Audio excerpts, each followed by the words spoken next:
अस्सलामु अलैकुम वरहमतुल्लाहि तआला वबरकातुहू। नहमदुहु व नुसल्ली व नुसल्लिमु अला रसूलिहिल करीम। अम्मा बअदु फ़अऊज़ु बिल्लाहि मिनश शैतानिर रजीम। बिस्मिल्लाहिर रहमानिर रहीम। फ़सल्लि लिरब्बिका वन्हर। सदक़ल्लाहुल अज़ीम। एक मरतबा बारगाह रसूल में दुरूद पाक का नजराना पेश करें और पढ़ें अल्लाहुम्मा सल्लि अला सय्यिदिना व मौलाना मुहम्मदिन मअदिनिल जूदि वल करम व आलिहिल किराम व इब्निहिल करीम व बारिक व सल्लिम सलातन व सलामन अलैका या रसूलल्लाह सल्लल्लाहु तआला अलैहि वसल्लम। अज़ीज़ान मिल्लत इस्लामिया, जैसा कि आप सब जानते हैं कि हमारा ये प्रोग्राम सवाल व जवाब का हर महीने के पहले इतवार को होता है, जिनमें आप हज़रात के सवालात को शामिल किया जाता है और उनके जवाबात बयान किए जाते हैं। ये इस मरतबा का जो हमारा प्रोग्राम है, इसको हमने क़ुरबानी के मसाइल के साथ ख़ास किया, क्योंकि क़ुरबानी का ज़माना करीब है। ज़िलहज्जा का महीना शुरू हो चुका है और क़ुरबानी जिन लोगों पर वाजिब है उनके लिए क़ुरबानी के मसाइल सीखना ज़रूरी है, बल्कि वो लोग जो समझ रहे हैं कि उन पर क़ुरबानी वाजिब नहीं, बसा औक़ात ऐसा होता है कि उन पर वाजिब हो रही होती लेकिन जानकारी न होने की वजह से वो क़ुरबानी नहीं करते और गुनहगार हो जाते हैं। यौमुन नहर जो क़ुरबानी का दिन है, हदीस पाक में आया कि उस दिन क़ुरबानी करने से ज़्यादा कोई भी अमल अल्लाह तबारक व तआला की बारगाह में महबूब और पसंदीदा नहीं। और फरमाया गया कि क़ुरबानी के जानवर का खून ज़मीन पर गिरने से पहले अल्लाह की बारगाह में कबूलियत का मकाम हासिल कर लेता है। तो खुश दिली के साथ क़ुरबानी करो, यानी अच्छी नीयत के साथ, खुलूस और लिल्लाहियत के साथ, भारी समझते हुए, बोझ समझते हुए क़ुरबानी ना करो कि बहुत ख़र्चा हो गया। ये नहीं होना चाहिए। खुलूस और लिल्लाहियत के साथ अल्लाह के लिए क़ुरबानी करें तो ये बड़ी अच्छी चीज़। अल्लाह के रसूल ने इरशाद फरमाया कि क़ुरबानी के जानवर के हर बाल के बदले में क़ुरबानी करने वाले को एक नेकी मिलती। अभी क़ुरबानी के जानवर के बदन पे, उसके जिस्म पर कितने बाल हैं हम शुमार कर सकते हैं। बकरा है या कोई भी दूसरा जानवर, सोचे कितनी नेकियां मिलती होगी क़ुरबानी करने वालों। सहाबा किराम ने पूछा, या रसूल अल्लाह, ये तो आपने बाल के बारे में इरशाद फरमाया, ऊन के बारे में क्या हुक्म? यानी कुछ जानवर ऐसे हैं जिनके जिस्म पर ऊन होता है, तो ऊन को निकाल कर जो उससे वो कपड़े बनाए जाते हैं। तो बाल अलग चीज़ होती है और ऊन अलग चीज़ होती है। तो सहाबा किराम ने पूछा कि ऊन में भी ये सवाब है? तो हुज़ूर पाक सल्लल्लाहु अलैहि वसल्लम ने इरशाद फरमाया कि हाँ, ऊन में भी यही सवाब कि ऊन के भी हर बाल के बदले में क़ुरबानी करने वाले के नामा आमाल में एक नेकी लिखी जाती है। तो क़ुरबानी की अहमियत को समझें। और क़ुरबानी अगर वाजिब हो रही हो तो क़ुरबानी करना ही ज़रूरी है।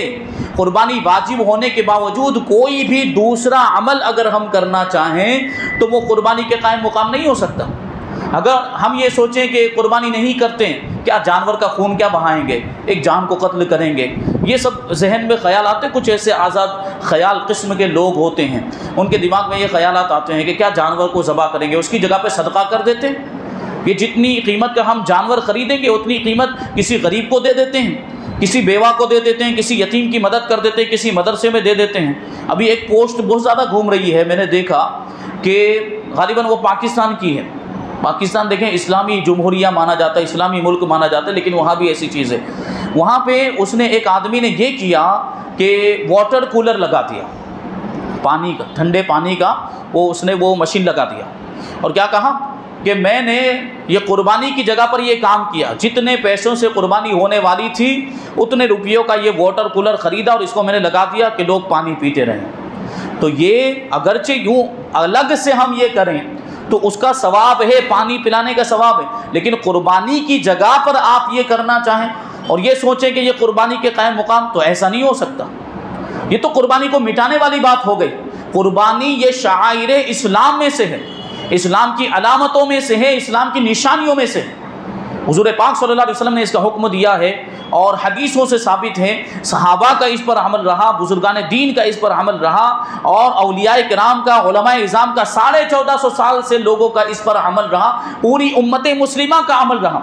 और आजकल के ये चंद लोग आकर कह रहे हैं कि नहीं, कुर्बानी नहीं करनी चाहिए, जानवर का खून नहीं बहाना चाहिए, उसकी जगह पे सदका कर देना चाहिए। ये बिल्कुल फासिद ख्याल है, लोगों को गुमराह करने वाली बात।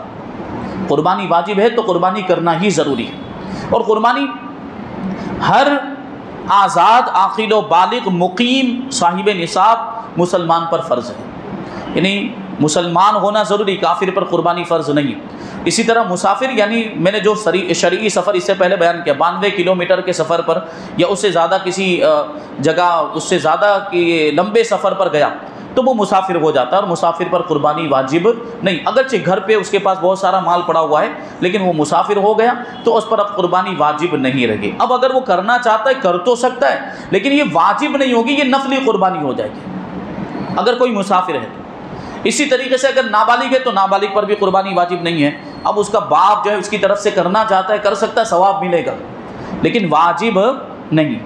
इसी तरीके से मालिक निसाब नहीं है, शरीय एतबार से फ़कीर है, वो निसाब जो बयान किया गया, जो ज़कात के अंदर जो निसाब बयान किया गया, वही तकरीबन इसका भी निसाब 7.5 तोला सोना, 52.5 तोला चांदी, 52.5 तोला का वज़न मैंने बताया था 353 ग्राम 184 मिलीग्राम। इसकी कीमत आप निकाल लें, ईद के दिन, जिस दिन कुर्बानी का दिन होता है उस दिन निकालें, उस दिन का एतबार होगा। अभी तकरीबन 1 ग्राम के 60 रुपये चल रहे हैं चांदी के, उसके एतबार से तकरीबन 40,000 रुपये बनते हैं। यानी 40,000 रुपये भी अगर किसी के पास कैश है या हाजत असलिया से ज़ायद कोई माल सामान भी उसके पास है जो 40,000 के बराबर हो जा रहा है और उस पर कर्जा वगैरह नहीं है, तो उस पर कुर्बानी वाजिब है। अब बहुत से अक्सर लोग ऐसे होंगे जो मुतवस्सित दर्जे के लोग हैं, मिडिल क्लास के लोग हैं, उनके पास इतना माल तो होता ही है, तो ऐसे सारे लोगों पर कुर्बानी वाजिब है, उनको इस पर तवज्जो देने की ज़रूरत है। अभी थोड़ी और तफसील इसकी बयान करूँगा। तो ये निसाब बताएं, निसाब ज़कात का जो निसाब, वही इसका भी निसाब, सिर्फ 2 फ़र्क है। ज़कात के निसाब में और कुर्बानी के निसाब में 2 तरह से फ़र्क है। एक ये है कि ज़कात के निसाब के अंदर माल का नामी होना ज़रूरी, बढ़ने वाला माल, और वो 3 किस्म के माल मसाइल में पहले बयान किए गए, सोना, चांदी, रुपया, पैसा, माल तिजारत और जानवर। ज़कात इन्हीं 3 किस्मों के मालों में वाजिब होती है, जबकि कुर्बानी के निसाब के अंदर माल का नामी होना ज़रूरी नहीं, यानी सोना, चांदी, रुपया, पैसा, माल तिजारत और जानवर के अलावा कोई दूसरा माल भी हाजत असलिया से ज़ायद इतना उसके पास मौजूद है जो निसाब के बराबर पहुंच जा रहा है, तो कुर्बानी वाजिब हो जाएगी। इसको मैं यूँ समझाऊँ कि एक्स्ट्रा मकान है किसी के पास जिसमें रहता नहीं, किराए पर दिया हुआ या वैसे ही पड़ा हुआ है, तो अगरचे उसके ऊपर ज़कात वाजिब नहीं, यानी उस मकान की मालियत, उसकी कीमत पर ज़कात वाजिब नहीं, लेकिन अगर किसी के पास एक्स्ट्रा मकान है तो उस पर कुर्बानी वाजिब होगी। किसी के पास ज़मीन है, प्लॉट है, तो उस पर भी ज़कात वाजिब नहीं होती, लेकिन कुर्बानी वाजिब होगी। बल्कि यहाँ तक फरमाया गया कि घर में कुछ ऐसा सामान पड़ा हुआ है जो इस्तेमाल में नहीं आता, हाजत असलिया से ज़ायद है, जैसे सजावट का सामान। कभी ऐसा होता है घर में खूब सजावट का सामान है, तो वो सजावट का सामान भी अगर निसाब के बराबर पहुंच जाता है या दूसरे माल के साथ मिलकर वो निसाब के बराबर हो जाता है, जैसे अभी मैंने बताया निसाब 40,000 में भी बन जाता है, तो अगर वो सजावट का सामान 40,000 का है तो कुर्बानी वाजिब, या 20,000 रुपये उसके पास मौजूद हैं और ये सामान बाकी 20,000 का है, तो मिलकर कितने हो गए, 40,000 हो गए, तो कुर्बानी वाजिब हो जाएगी। यानी कुर्बानी के निसाब में माल का नामी होना ज़रूरी नहीं है। हीरे जवाहिरात और कीमती पत्थरों पर ज़कात वाजिब नहीं होती, लेकिन हीरे जवाहिरात और कीमती पत्थर अगर किसी के पास हो निसाब के बराबर है तो उस पर कुर्बानी वाजिब होगी।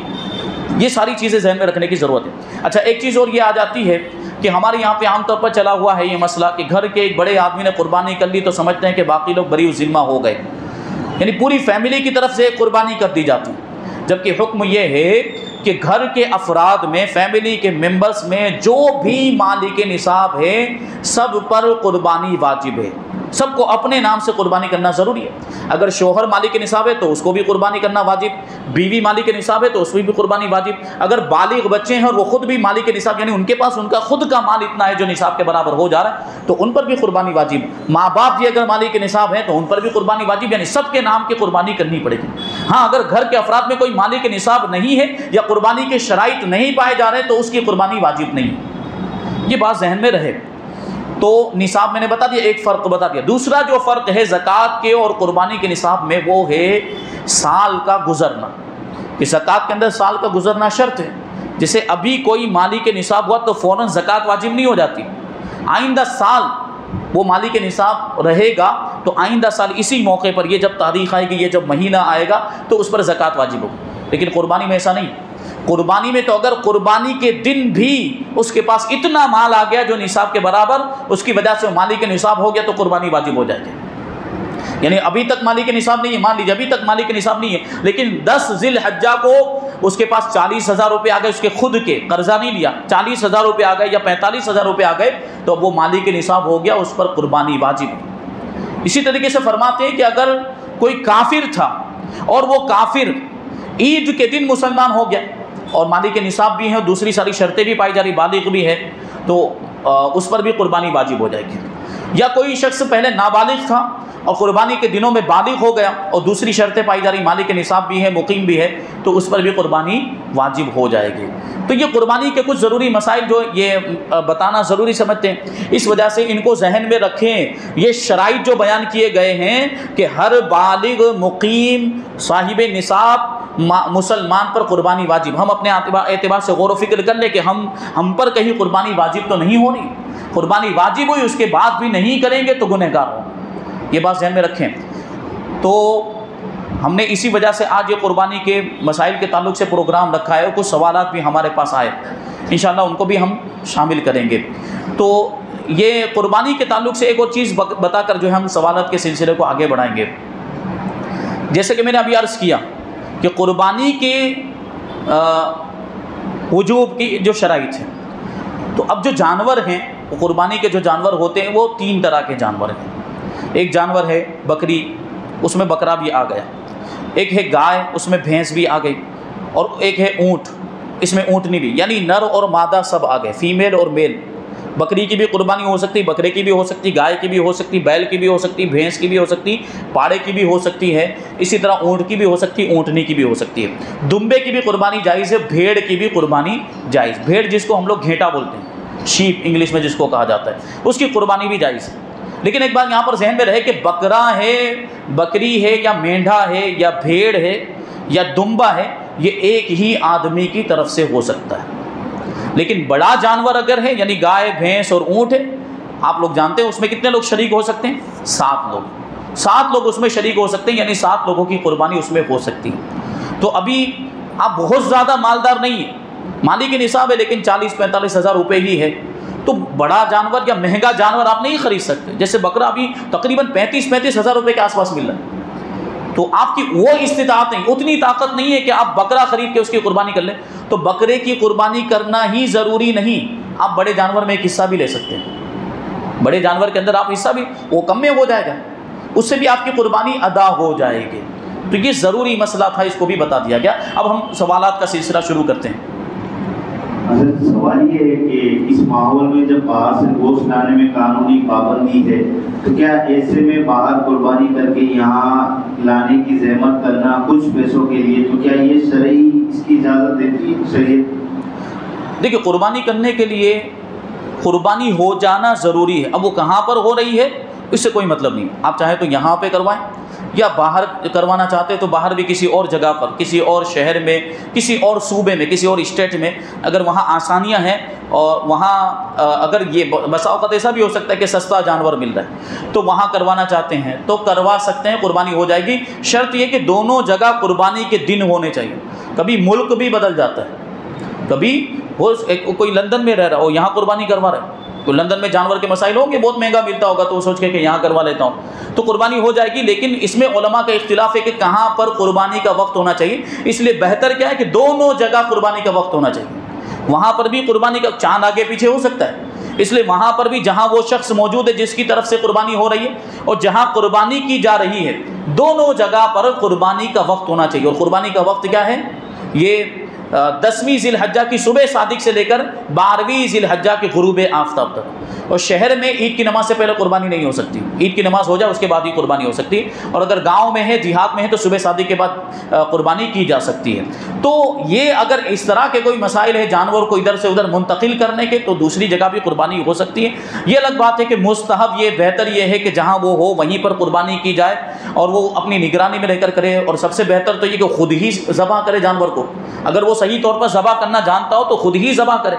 लेकिन इस तरह के कोई मसाइल हो, मजबूरी की सूरत में इजाज़त है दूसरे किसी इलाके में भी अगर करवाना चाहते हैं। और ये भी एक चीज़ यहाँ पर हमारे यहाँ पे आम तौर पर हमारे इलाके में मशहूर है कि जिसने कुर्बानी की उसके लिए उसका गोश्त खाना ज़रूरी है, जानवर का गोश्त। ये भी कोई ज़रूरी नहीं, बेहतर है, मुस्तहब है। मुस्तहब ये है कि जिसने कुर्बानी की वो उसका गोश्त खाए, अगर नहीं भी खाता है तो कुर्बानी पर कोई फ़र्क नहीं पड़ेगा, कुर्बानी हो जाएगी।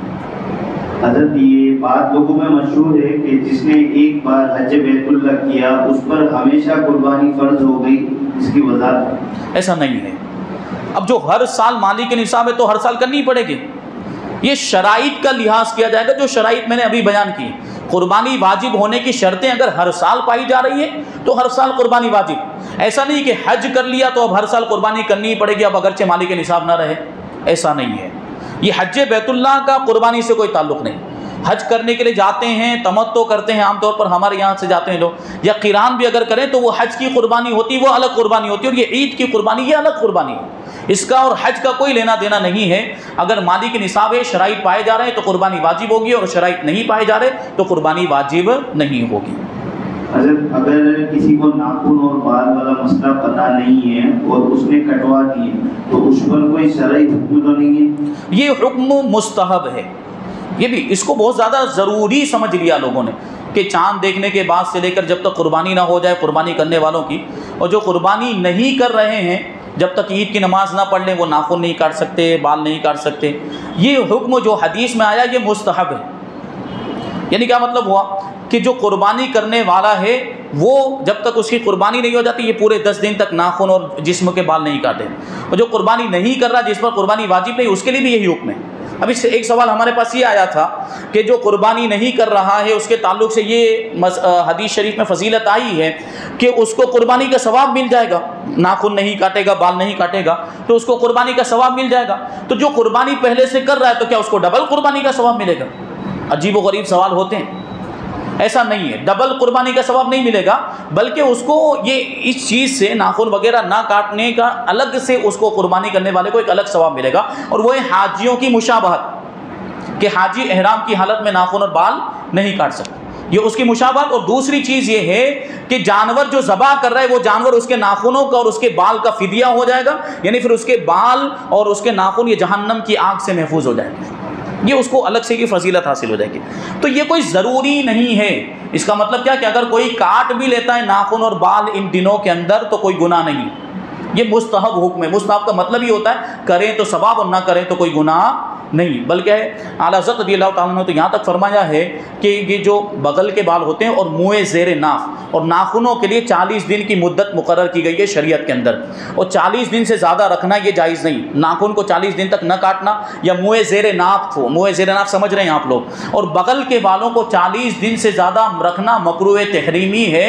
अगर कोई ऐसे ही छोड़े रखेगा तो गुनहगार होगा 40 दिन के बाद भी। तो अभी मान लीजिए कि चांद जब हुआ तो किसी के 32 दिन हो चुके हैं, किसी के 35 दिन हो चुके हैं, अब अगर वो 10 दिन इंतजार करेगा तो 40 दिन से ज़्यादा हो जाएंगे, तो ये तो गुनहगार हो जाएगा। तो उसको हुक्म है कि वो काटे, उसके लिए लाजिम है, ज़रूरी है कि वो नाखून और बालों को दूर करे, ये ज़रूरी है 40 दिन पूरे होने से पहले पहले। अब हमारे पास एक सवाल यह है अजीब व गरीब कि हज़रत वो दाढ़ी के बाल काट सकते कि नहीं, शेव करा सकते कि नहीं, दाढ़ी मुड़ा सकते कि नहीं? अल्लाह की पनाह, दाढ़ी के बाल तो और दिनों में भी काटना जायज़ नहीं है, दाढ़ी रखना वाजिब है। और दिनों में भी अगर दाढ़ी के बाल काटेगा तो गुनहगार होगा। ये शायर इस्लाम में से, इस्लाम की पहचान रसूल पाक सल्लल्लाहु अलैहि वसल्लम की सुन्नत, उसके जहन में सवाल ही कैसे आया? तो बहरहाल ये जो हुक्म है नाखून वगैरह काटने के ताल्लुक से, ये हुक्म मुस्तहब है। अगर कोई नहीं इस पर अमल करता है तब भी कोई गुनाह नहीं। हज़रत अगर हमने ईद के 4-5 दिन पहले जानवर खरीदा और कसाई के पास रखा और कुर्बानी के वक्त पता चला कि जानवर बदल गया है तो उसका हुक्म शरअ क्या होगा?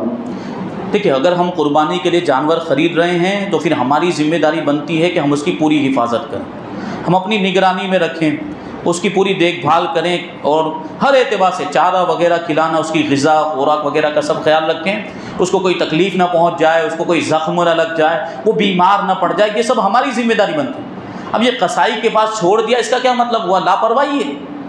अब ये जो हालत पेश आई, इसके ज़िम्मेदार हम हैं। ऐसी सूरत में अगर जानवर तब्दील हो गया है का क्या मतलब हुआ कि हमारा जो जानवर जो हमने ख़रीदा वो किसी और के पास चला गया, और अभी जो जानवर मौजूद वो हमारा है ही नहीं, वो हमारा नहीं। जब वो जानवर हमारा नहीं है तो हम उसकी कुर्बानी कैसे कर सकते हैं? हमारा जानवर तो कहीं और चला गया। तो ऐसी सूरत में हुक्म ये होगा कि वो जानवर, यानी ये तो कसाई की जिम्मेदारी, क्योंकि उसके ऊपर ये था, उसने ये जिम्मेदारी ली थी, ये जो अभी फ़िलहाल जो जानवर मौजूद वो उसके मालिक तक पहुँचाए और ये हमारा जानवर लाकर हम तक पहुँचाए, जो हमारा असल जानवर था वो हमें लाकर पहुँचाए। और अगर इसकी कोई सूरत ना बनती हो, मान लीजिए कि कसाई को भी नहीं पता कि वो हमारा जानवर कहाँ पे चला गया, तो ऐसी सूरत में मालिक के निसाब पर दूसरा जानवर खरीद कर कुर्बानी करना लाजिम। अब अगर वो जानवर मिल जाता है, कुर्बानी के दिनों के अंदर ही मिल जाता है, तो मालिक के निसाब ने तो इस जानवर की कुर्बानी कर ली, तो इसकी कुर्बानी हो चुकी, उसको इख्तियार था कि चाहे इस जानवर की कुर्बानी करे या वो उस जानवर की कुर्बानी करे। लेकिन पहला जानवर वो था जो कुर्बानी की नीयत से ख़रीदा गया था। तो अगर उस जानवर में और इस जानवर में अगर कीमत का कोई डिफरेंस आता है, मान लीजिए कि पहला वाला जानवर जो गुम हो गया है वो जानवर 35,000 रुपये का था और बाद में जो ख़रीद कर उसने कुर्बानी की वो 30,000 का था, तो 5,000 का जो डिफरेंस आ रहा है वो उसको सदका करना पड़ेगा। हाँ, अगर दोनों जानवर की कुर्बानी कर देता है, पहले वो गुम हो गया, मिला नहीं, तो इसने ये दूसरा ख़रीद के कुर्बानी कर दी, फिर कुर्बानी के दिनों में दूसरा भी मिल गया और उसकी भी कुर्बानी कर दी, तो फिर कोई हर्ज नहीं और यहाँ पे कोई डिफरेंस का मसला ही नहीं आएगा और कोई सदका करने की बात नहीं आएगी। नमाज में शामिल होने के लिए जल्दी से रुकू में जाते हैं, उसी वक्त इमाम साहब कोमा के लिए खड़े हो जाते हैं, तो उसके लिए क्या हो? ये कुर्बानी के मसाइल चल रहे थे, लेकिन ये ज़रूरी मसला था, इसको शामिल कर लिया गया है नमाज के ताल्लुक़ से। बहुत अहम चीज़ है, इसको तवज्जो के साथ समाअत करेंगे। जिसको रुकू मिला उसको वो रकात मिली, और जिसको रुकू नहीं मिला उसको वो वाली रकात नहीं मिली, लेकिन नमाज में शामिल हो गया। तकबीर तहरीम अगर कह ली है तो सजदे में भी आप शामिल हो सकते हैं। अभी कुछ लोगों को देखा जाता है कि रुकू छूट जाता है तो खड़े खड़े इंतज़ार करते हैं तो इमाम साहब ये रकात मुकम्मल कर लें, दूसरी रकात के लिए खड़े होंगे तब शामिल होंगे, ऐसा कोई ज़रूरी नहीं है। आप सजदे में भी शामिल हो सकते हैं, सजदे का सवाब तो मिल जाएगा। अगरचे वो रकात आपको नहीं मिल रही रुकू ना मिलने की वजह से, लेकिन सजदे में शामिल होंगे तो सजदे का सवाब तो मिल जाएगा। बहरहाल ये रकात छूटी तो इसको आपको बाद में पढ़ना पड़ेगा। लेकिन ये जो मसला पूछा जा रहा है, कभी ऐसा होता है कि एकदम बिल्कुल कटोकट टाइम है और हम पहुँचे और जैसे ही अल्लाह अकबर कहा, अभी हम रुकू में गए भी नहीं कि इमाम साहब खड़े हो गए, तो वो रकात नहीं मिली। लेकिन अगर हमने खड़े खड़े अल्लाह अकबर कह लिया है तो हम शामिल हो गए नमाज में। अब ऐसा नहीं कि तोड़ दे, तोड़ने की इजाज़त नहीं होगी, वहीं से इमाम के साथ शामिल हो जाए, यानी सजदे में जाए। अब यहाँ पर एक चीज़ जहन में रखने की वो ये है कि अगर हम इतना झुक गए थे कि हाथ बढ़ाएं तो घुटने तक पहुँच जाए, ये रुकू की हद है, अदना जो मिक़दार बताई जाती है रुकू की वो इतनी है कि अगर हम इतना झुक गए थे कि हाथ बढ़ाएं तो घुटनों तक पहुंच जाए और इमाम साहब अभी रुकू में ही थे, अभी उन्होंने सर नहीं उठाया था तो हमको रुकू मिल गया। अब अगरचे हमने एक भी मर्तबा तस्बीह ना पढ़ी हो, रुकू मिल गया, यानी वो रकात मिल गई, ठीक है। तो अब हमको वो रकात दोबारा पढ़नी नहीं, ये मसला ख़ास तौर पे जहन में रखने की ज़रूरत। कभी ऐसा होता है कि हम समझते हैं कि हम तस्बीह नहीं पढ़ पाए, लिहाजा हमको रुकू नहीं मिला तो रकात पढ़ने के लिए खड़े हो जाते तो एक रकात ज़्यादा हो जाती। रुकू मिल जाना काफ़ी, अगरचे एक भी मर्तबा उसमें तस्बीह ना पढ़ पाए, रुकू मिल गया, यानी इतनी मिक़दार, यानी मैंने अभी जो बताया कि इतना झुक गए थे कि हाथ बढ़ाएं तो घुटने तक पहुंच जाए और इमाम साहब अभी तक रुकू में ही थे, तो वो रुकू मिल गया और वो रकात भी मिल गई। तो ये मसला आपको जहन में रखना है। हज़रत, कुछ लोगों को कहा जाता है कि हाजत असलिया, तो वो लोग ये समझ लेते हैं कि जो औरतें ज़ेवरात पहनती हैं उसको भी हाजत असलिया समझ लेते हैं। इसका मतलब ये हुआ कि सवाल करने वाले ने हाजत असलिया का मतलब ही नहीं समझा। हाजत असलिया का मतलब ये होता है कि ज़िंदगी गुजारने के लिए जिन चीज़ों की ज़रूरत पड़ती है, जिन चीज़ों के बग़ैर ज़िंदगी दुश्वार हो जाए, तकलीफ़ का सामना करना पड़ जाए, मुश्किल हो जाए, वो चीज़ें हाजत असलिया में आती हैं। जैसे रहने के लिए मकान, सवारी, कपड़े पहनने के, और अगर कोई कारोबार करते हैं तो उसके औजार हथियार वगैरह जो उसमें इस्तेमाल होते हैं, ये सारी चीज़ें हाजत असलिया में आती हैं। अब आप गौर करें, मैंने जो हाजत असलिया की तारीफ बताई कि जो ज़िंदगी की ज़रूरियात में से हो और जिनके बगैर ज़िंदगी गुजारना दुश्वार हो जाए, मुश्किल हो जाए। क्या ज़ेवरात के बगैर ज़िंदगी मुश्किल हो जाती है? अगर औरत जेवर न पहने तो क्या उसको तकलीफ़ का सामना करना पड़ेगा? तो ये जेवरात हाजत असलिया में नहीं आते। यानी जेवरात अगर वो इस्तेमाल अगरचे रोज़ाना पहनती हो लेकिन वो हाजत असलिया में नहीं है, यानी उनको निसाब में शुमार किया जाएगा। वो जेवरात जो उसके पास हैं अगर वो निसाब के बराबर हैं, यानी ये 52.5 तोला चांदी, सोना चांदी दोनों मिलकर 52.5 तोला चांदी के बराबर 40,000 के बराबर पहुँच जा रहे हैं, तो उन पर कुर्बानी वाजिब है। जैसा कि ऑल इंडिया कादरी मिशन है और भी मरकाज़ रज़ा है, इसी तंजीमों के तहत जो तकसीम वाली कुर्बानी होती है उसमें लोगों को ये शक व शुबा होता है कि भाई इतना सस्ता कैसे होता है, तो वज़ाहत फरमा दीजिए। देखिए, अभी मैंने एक मसला बताया कि कुर्बानी दूसरी जगह भी हो सकती है, तो ये इसमें ऐसा ही होता है। जो तंजीमें कुर्बानियाँ करती हैं वो शहर से बाहर दूसरे इलाकों में, दूसरे सूबों में होती है। ये आमतौर पर बंगाल, बिहार, यूपी, उड़ीसा वगैरह में ये कुर्बानियाँ होती हैं। और ये बात आपको जहन में रहे कि वहाँ जानवर सस्ते मिलते हैं, इसी वजह से ये हिस्से इतने सस्ते भी होते हैं। क्यों? उसकी बुनियादी वजह यह है, थोड़ी वजाहत इस वजह से करनी पड़ती है कि वो शुकूक व शुबहात दूर हो जाए। वहाँ पर चारा ख़रीदना नहीं पड़ता, जानवर उनके पास होते हैं और वो जानवर को जंगल में छोड़ देते हैं, खेत में छोड़ देते हैं, वो पूरा साल उसी में चरते रहते हैं। उनको जानवर को चारा ख़रीद कर भी नहीं खिलाना पड़ता, तो कोई ख़र्चा नहीं होता, बस उनको देखभाल करनी होती है। अब जब ये वो उम्र हो जाती है कुर्बानी की उन जानवरों की, तो उन जानवरों को कुर्बानी के लिए बेच दिया जाता है और इंतहाई सस्ती कीमत पे। वो गरीब लोग होते हैं तो वो सस्ती कीमत में बेच, और उसके पीछे उनका कोई ख़र्चा भी नहीं लगा, सिर्फ उनकी मेहनत लगी होती है, तो वो सस्ते में बेच देते हैं। उसमें भी बहरहाल उनका फ़ायदा ही है, तो वो सस्ते में बेचते हैं। इस वजह से ये 1300 का 1400 का जो आप हिस्सा देखते हैं ये इस वजह से होता है। अगर वो कुर्बानी वो तंजीम वाले उलमा की निगरानी में, शरीयत की रोशनी में कुर्बानी कर रहे हैं और एतमाद, आपको पूरा एतमाद हासिल है कि ये लोग सही तरीके से करते होंगे, तो आप उसमें हिस्सा ले सकते हैं। अल्हम्दुलिल्लाह ऑल इंडिया कादरी मिशन की तरफ से जो कुर्बानी होती है तो पहले वहाँ जाकर जानवरों को चेक किया जाता है। अभी कुछ दिन पहले ही अल्लामा ज़ाकिर रज़ा साहब क़िबला पहुँचे थे वहाँ, जहाँ पर जानवर ख़रीदे गए, जहाँ पर कुर्बानी होने वाली, जानवरों को देखा, जानवरों का बाकायदा उन्होंने मुआयना किया कि ये जानवर कुर्बानी के लायक है कि नहीं, और बाकायदा वहाँ पर तरतीब से जानवरों को रखा जाता है और देखा जाता है। और किसी जानवर में अगर शक व शुबा होता है कि ये 2 साल का है कि नहीं, तो उसको हटा दिया जाता है, भाई ये नहीं चलेगा। दांत वगैरह भी चेक किए जाते हैं। कुर्बानी की उम्र, कुर्बानी के जानवर की उम्र आमतौर पर दांत वगैरह से मालूम की जाती है, लेकिन अगर यकीन के साथ मालूम है कि 2 साल का, अगरचे फिर दांत ना निकले हो तो चल जाएगी, जबकि वो चारा वगैरह खा लेता हो, लेकिन आमतौर पर दांत से जो है कि उम्र मालूम की जाती है। तो वो दांत वगैरह भी चेक किए जाते हैं, और किसी जानवर में अगर शक होता है तो उसको अलग कर दिया जाता है। अल्लामा ज़ाकिर रज़ा साहब क़िबला एक बार जाकर आए, और हज़रत कुर्बानी के दिनों में भी जाते हैं। कुर्बानी के दिनों में अपने साथ 3-4 अफराद को और लेकर जाते हैं और ख़ुद अपने हाथों से जानवर ज़बा भी करते हैं। लेकिन सैकड़ों की तादाद में होते हैं, सारे जानवर तो अपने हाथ से ज़बा नहीं कर सकते, उनके साथी भी ज़बा करते हैं, कुछ वहाँ के लोग भी होते हैं जो मिलकर ज़बा करते हैं, लेकिन ये आपकी निगाहों के सामने होता है। अल्लामा ज़ाकिर रज़ा साहब खुद ये अपनी निगाहों के सामने वहाँ कुर्बानी करवाते हैं। तो इतनी एहतियातें की जाती हैं ऑल इंडिया कादरी मिशन के अंदर। दूसरी तंजीमों के बारे में हम कुछ नहीं कह सकते, ना उनकी हम जिम्मेदारी ले सकते हैं। वो आपको देखना है, वो आपको तहकीक करनी है कि वो शरीयत की रोशनी में कर रहे हैं कि नहीं कर रहे हैं, वो इस तरह की एहतियातें करते हैं कि नहीं करते हैं। ऑल इंडिया कादरी मिशन के ताल्लुक से ये आपको बातें बताई गई, तो आपको एतमाद हासिल हो तो इसमें हिस्सा ले सकते हैं। एक घर में 7 लोग साहिब निसाब हैं और वो जो बड़े जानवर लेते हैं और ये कहते हैं कि सबके नाम की 2-2 कुर्बानी होगी जिससे ज़्यादा सवाब मिलता है, तो ऐसा कुछ है? एक हिस्सा वाजिब है। अगर 7 अफराद हैं और 7 मालिक निसाब है तो 7 को एक हिस्सा लेना ज़रूरी है बड़े जानवर के अंदर। और अगर वो एक से ज़्यादा भी कर रहे हैं तो कोई हर्ज नहीं, एक वाजिब हो गया और बाद का जो दूसरा किया वो नफली हो गया, उसका भी सवाब मिलेगा। ये जो बात सवाल में कही गई कि ज़्यादा सवाब मिलेगा, तो हाँ यकीनन ज़्यादा सवाब उसमें मिलेगा। हज़रत ये जो लोग हमारे पास भी आते हैं और दूसरे उलमाओं के पास भी आते हैं कि अल्लाह के नाम से कुर्बानी करें, ये बहुत बड़ी गलत फहमी है। अल्लाह के नाम पे कुर्बानी, अल्लाह के नाम का एक हिस्सा डालते हैं जानवर के अंदर। ये बात ज़हन में रखें कि कुर्बानी इबादत है और अल्लाह माबूद है।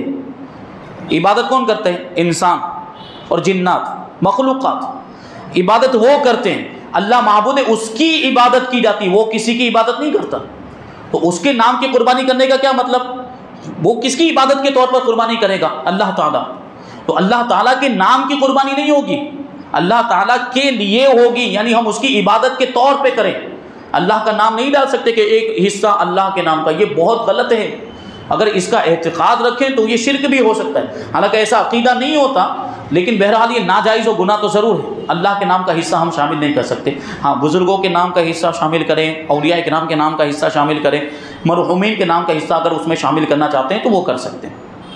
अगर कुछ लोग साहिब निसाब होने के बावजूद खुद के नाम की ना करते हुए सरकार के नाम की या औलिया किराम के नाम की कुर्बानी करते हैं, तो क्या ऐसा करना चाहिए? औलिया किराम के नाम पर कुर्बानी करना अच्छी बात है, मरहूमीन के नाम से कुर्बानी करना अच्छी बात है, लेकिन वाजिब होने के बावजूद अपनी कुर्बानी नहीं कर रहा है तो इसकी कुर्बानी का जो वाजिब है वो साक़ित होगा।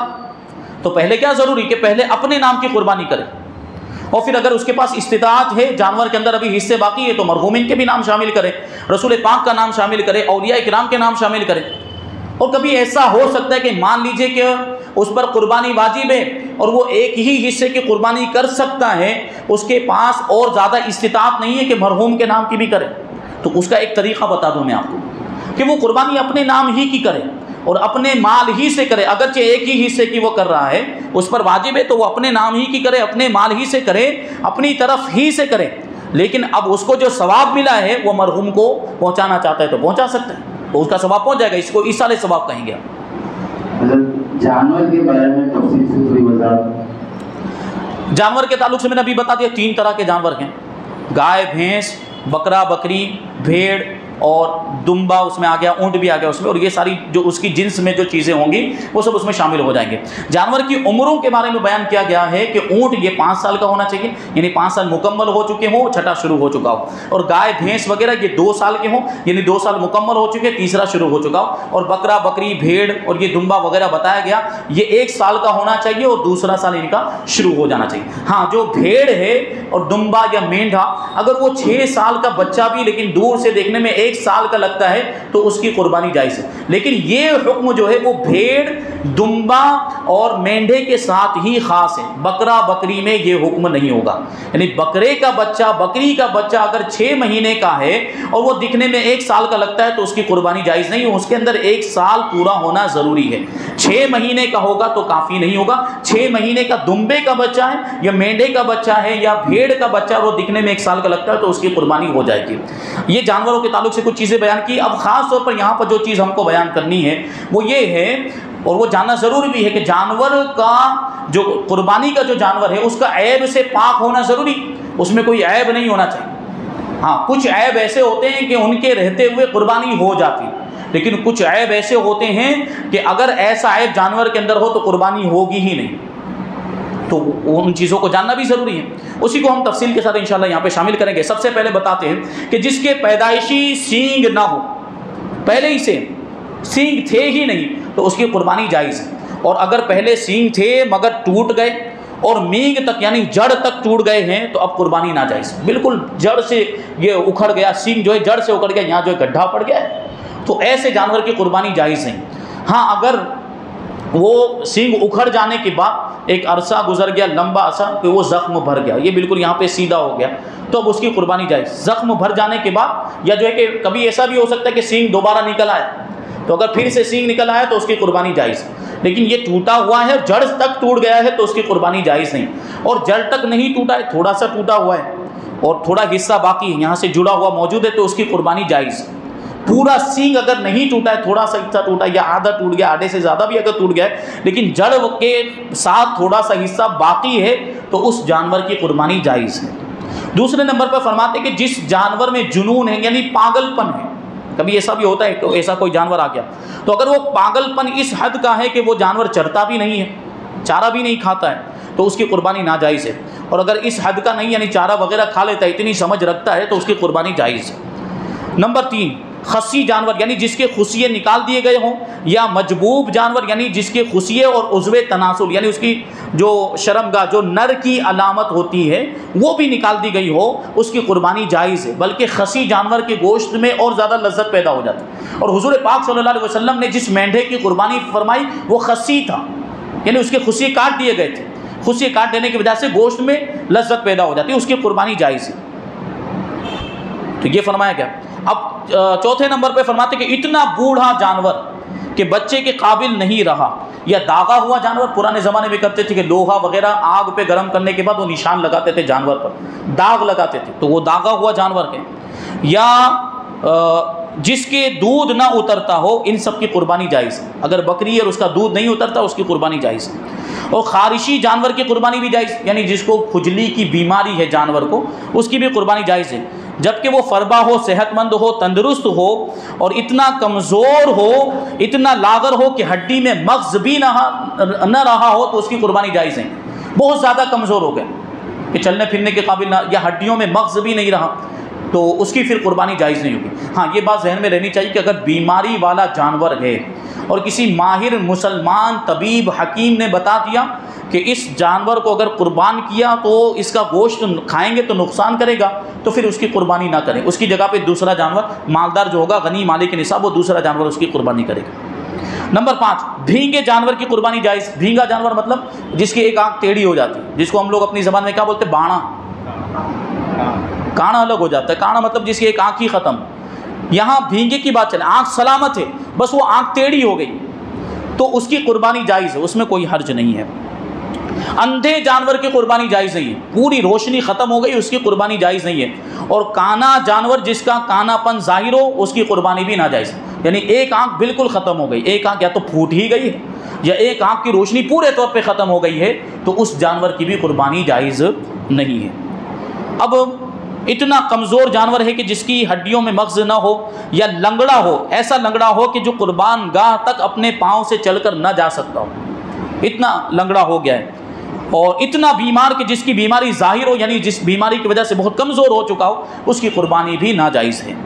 नंबर 7, जिसके कान, दुम या चक्की कटे हों, यानी वो उज़्व तिहाई से ज़्यादा कटा हुआ हो, उन सब की कुर्बानी नाजायज़ है। और अगर कान, दुम या चक्की तिहाई या उससे कम कटी हुई हो तो जायज़ है। तिहाई समझ रहे हैं ना, 1/3। अगर किसी जानवर का कान 1/3 से ज़्यादा कटा हुआ है तो उसकी कुर्बानी जायज़ नहीं। अगर सिर्फ 1/3 जितना ही कटा, 3 हिस्से करके देख लें कि 3 हिस्से के जितना ही कटा हुआ है, तीसरे हिस्से जितना ही कटा या उससे कम कटा हुआ है, तो कुर्बानी जायज़ कान के ताल्लुक से। इसी तरह दुम में भी यही मामला होगा, और चक्की में भी। चक्की ये दुम्बे के अंदर होती है, दुम्बे के पीछे वाला जो हिस्सा होता है उसको चक्की कहा जाता है। तो वो अगर कटी हुई है तो उसका हिसाब लगाया जाएगा कि 1/3 से ज़्यादा कटी है या 1/3 उससे कम कटी हुई है। तो कम कटी हुई है तो जायज़ है, या 1/3 जितनी ही कटी है बराबर बराबर, तब भी कुर्बानी जायज़ है। 1/3 से ज़्यादा, 1/3 से ज़्यादा अगर ये चीज़ें कटी हुई है तो कुर्बानी जायज़ नहीं होगी। जिस जानवर के पैदाइशी कान ना हो या एक कान ना हो, उसकी कुर्बानी भी नाजायज़ है। और जिसके कान छोटे हों उसकी जायज़ है। अब आगे फरमाते हैं, जिस जानवर के दांत ना हो लेकिन चरने की सलाहियत रखता हो, दांत न होने के बावजूद उम्र हो चुकी है, जो उम्र अभी जानवरों की बताई गई है, और किसी वजह से दांत नहीं है, हमें यकीन के साथ मालूम है कि इसकी 2 साल की उम्र हो चुकी है या 1 साल की हो चुकी है बकरे के अंदर, तो उसकी कुर्बानी जायज़, जबकि वो चरने की सलाहियत रखता हो, चारा वगैरह खा लेता हो। लेकिन दांत नहीं है तो चरने की भी अगर सलाहियत नहीं है, या जिसके थन कटे हों, मादा जानवर के अंदर अगर थन कटे हुए या थन खुश्क हो गए तो उसकी कुर्बानी भी नाजायज़ है। अब बकरी के अंदर एक थन का खुश्क होना नाजायज़ होने के लिए काफ़ी है, और गाय भैंस में 2 थन का खुश्क होना नाजायज़ है। क्या मतलब हुआ? क्योंकि अभी देखें, बकरी जो होती है उसके 2 थन होते हैं, तो उसमें से अगर एक खुश्क हो गया तो ये 1/3 से ज़्यादा होगा। ये जो ऐब जो हुआ ये 1/3 से, क्योंकि आधा हो गया ना, इसको आधा ऐब हो गया पूरा के पूरा, 2 थनों में से एक पूरा खुश्क हो गया है, यानी कि आधा ऐब गोया के पाया जा रहा है, तो अब उसकी कुर्बानी नाजायज़। और गाय के अंदर या भैंस के अंदर 4 थन होते हैं, तो उनमें से अगर 2 खुश्क हो चुके हों तो उसकी कुर्बानी जायज़ नहीं होगी। और अगर एक ही खुश्क हुआ है, एक ही सूख गया है, तो उसकी कुर्बानी जायज़ है, क्योंकि ये 1/4 हुआ, ये 1/3 नहीं हुआ या 1/3 से ज़्यादा नहीं हुआ। तो ये मसला हुआ। अब आगे बताते कि जिसकी नाक कटी, जिस जानवर की नाक कटी है या जिस जानवर का एक पाँव काट लिया गया हो उसकी कुर्बानी भी नाजायज़ है। नंबर 12, खुनसा जानवर, यानी ऐसा जानवर जिसमें नर और मादा दोनों की अलामत हो, पता ही नहीं चलता हो कि ये नर है या मादा है। और जल्लाला, यानी ऐसा जानवर जो गलीज खाता हो, गंदगी खाता हो, उसकी कुर्बानी भी नाजायज़ है। फरमाते भेड़ या दुम्बे की ऊन काट ली गई हो तो उसकी कुर्बानी जायज़ है। ऊन काट लेने की वजह से या जानवर के बाल काट लेने की वजह से कुर्बानी में कोई फ़र्क नहीं आएगा, कुर्बानी जायज़ है। ये कुछ अयूब थे जो बताए गए उसके ताल्लुक से, कि हम जहन में रखें कि जानवर में अगर ये कोई ऐब पैदा हो जाता। अच्छा, कभी ऐसा होता है कि हम जानवर को लेकर आए टेम्पो में या तो उतारने चढ़ाने में कभी ज़ख्म लग जाता है, या हमने लाने के बाद उसको रस्सी से बांधा, वो जो है कि हरकत करने लगा जिसकी वजह से वो रस्सी का ज़ख्म आ गया, निशान पड़ गया, तो इससे कुर्बानी में कोई फ़र्क नहीं पड़ेगा। अफजल और बेहतर तो ये कि थोड़ा सा भी ऐब नहीं होना चाहिए, थोड़ा सा भी ज़ख्म नहीं होना चाहिए। लेकिन अगर ये इस तरह के मामलात में कोई ज़ख्म लग गया है और वो ज़ख्म बहुत ज़्यादा नहीं है कि चलने फिरने में भी फ़र्क, अभी देखिए मान लीजिए ऐसा ज़ख्म आ गया कि हड्डी टूट गई, तो फिर तो नाजायज़ हो जाएगी। ये थोड़ा मोड़ा ज़ख्म लगा है, थोड़ी सी खराश आ गई है, तो उससे कोई फ़र्क नहीं पड़ेगा, कुर्बानी जायज़ है। तो तकरीबन ये इसके पास कुछ समय नहीं है सर, इससे उसके लिए किराए पर लिया है, किराए पर मकान लिया है। अच्छा, और मकान मालिक को उसने 40,000 से ज़्यादा डिपॉजिट दी है। अच्छा, तो हैवी डिपॉजिट जो दी जाती है वो देने वाला ही उसका मालिक होता है, उसकी वजह से वो मालिक निसाब हो गया। हैवी डिपॉजिट 4 लाख रुपए, जाहिर सी बात है वो मालिक निसाब है, तो ऐसी सूरत में उस पर कुर्बानी वाजिब है। ये कर्जा भी अगर किसी को दिया हुआ है, ये तो डिपॉजिट ये ज़र ज़मानत होता है, गारंटी के लिए दिया जाता है। और अगर किसी को कर्जा भी दिया हुआ है 2 लाख रुपए, 3 लाख रुपए या 50,000 ही क्यों ना हो, और इसके पास अभी फ़िलहाल दूसरा कोई माल नहीं, लेकिन 50,000 की वजह से ही मालिक निसाब बनता है, इस पर कुर्बानी वाजिब है। यानी अगर इसके पास दूसरा कोई माल बचा हुआ है तो उसके ज़रिए से जानवर ख़रीद कर कुर्बानी करे। कभी ऐसा हो सकता है कि इसके पास वही रकम थी, इसके अलावा दूसरी कोई रकम ही नहीं है कि उससे वो कुर्बानी कर सके, तो ऐसी सूरत में उस पर लाजिम होगा कि कर्ज़ लेकर वो जानवर ख़रीदे और उसकी कुर्बानी करे। कर्ज़ लेकर भी कुर्बानी करना लाजिम होगा। हाँ, एक सूरत हो सकती है उसकी ये कि कर्ज़ दिया है किसी को, लेकिन वो ऐसा ज़बरदस्त आदमी है, जालिम और जाबिर है, गुंडे किस्म का आदमी, कि अब उसके पास से वो कर्ज़ के वापस आने की कोई उम्मीद ही नहीं है, देगा ही नहीं, मांग रहे हैं तो भी नहीं देगा, तो ऐसी सूरत में अब कुर्बानी वाजिब नहीं होगी। ठीक है, यहाँ पर हम जो है कि प्रोग्राम को